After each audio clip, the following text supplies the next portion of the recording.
ಇವರು ತಮ್ಮೊಳಗೆಂದರು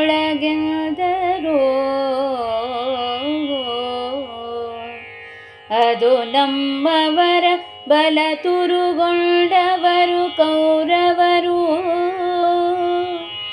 ಕೌರವರು ನಮ್ಮ ಪರೀಕ್ಷೆಗೋ ಸುಗಬಂಧ ಹದನಹುದು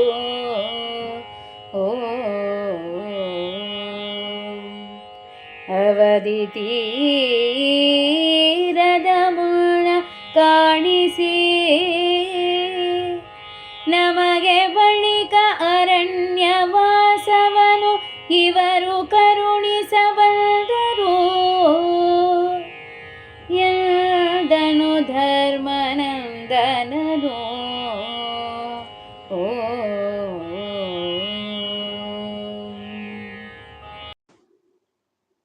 ಮತ್ಸ್ಯ ದೇಶಕ್ಕೆ ಬಂದಿರುವಂತಹ ಈ ವಿಪತ್ತನ್ನ ಗಮನಿಸಿದ ಧರ್ಮರಾಯ ತನ್ನ ತಮ್ಮಂದಿರನ್ನ ಗುಟ್ಟಾಗಿ ಒಂದು ಕಡೆ ಸಭೆ ಕರೀತಾನೆ.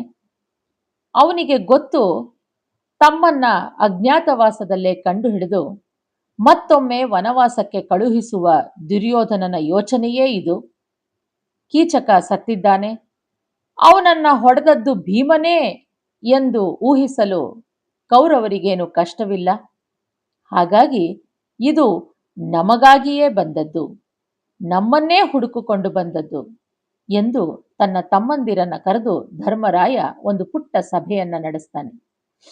ಇವರು ನಮಗಾಗಿಯೇ ಬಂದಿದ್ದಾರಪ್ಪ, ಆದರೆ ನಮಗಾಗಿ ಬಂದಂತಹ ವಿಪತ್ತು ಪಾಪ ಪರೋಕ್ಷವಾಗಿ ವಿರಾಟ ರಾಜನಿಗೆ ಕಷ್ಟ ಬಂದಿದೆ.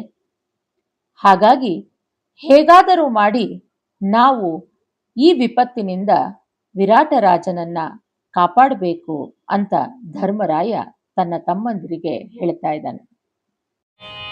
ಅವಧಿ ತೀರಲಿ ಮೇಣು ಮಾಡಲಿ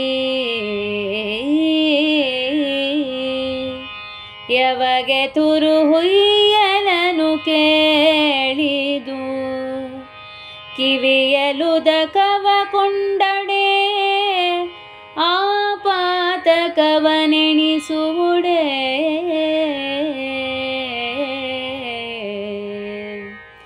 ಯವಗೆ ನೂಕದು ಸಾಕು ಅದಂತಿರಲಿ ಅವರ ಬೆಂಬಳಿ ವಿಡಿದು ವರಗೋನಿಹವನು ಮರಳಿ ಚುವೆನು ಎಂದನು ಧರ್ಮನಂದನನು.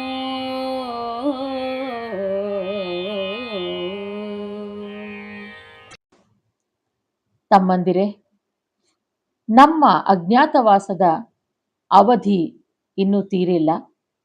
ಅದು ಕೌರವನಿಗೆ ಚೆನ್ನಾಗಿ ಗೊತ್ತಿದೆ.